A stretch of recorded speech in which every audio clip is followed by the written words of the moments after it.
was this traveling salesman that just loved to play poker.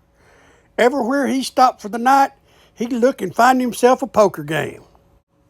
Well, one night he ended up in this little town that they had a post office and a gas station, general store with a couple of rooms to rent. And that was all there was in the whole town.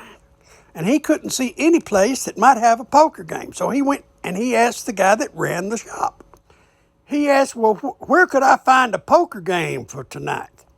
The owner looked around. He said, well, I tell you what. He said, there's always a game.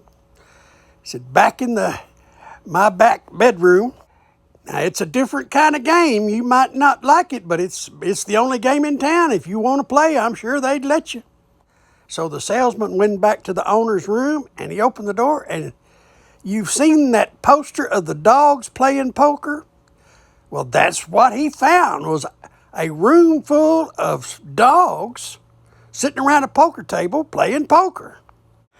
So he said, what the heck? Might as well play with these dogs. Can't find any other game. So he bought into the game, took him a seat, sat down, and was playing, and come down to this one hand, and there was this big old bulldog, and he'd raise the bulldog would raise him back.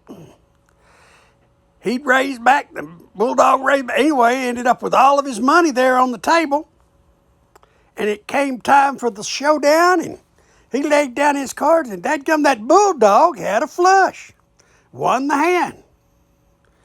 Well, he was back there talking to the owner of the store, and he said, man, he said, those dogs, they really know how to play poker. Especially that bulldog. That bulldog really knows how to run up a bet, really knows how to play. Not really, said the owner. They're so easy to beat. I don't even play back there anymore. They're so easy to beat. Easy to beat? What do you mean?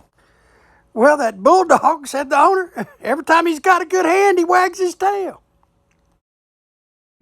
We hate asphalt, we like trees, and we love our rodeo.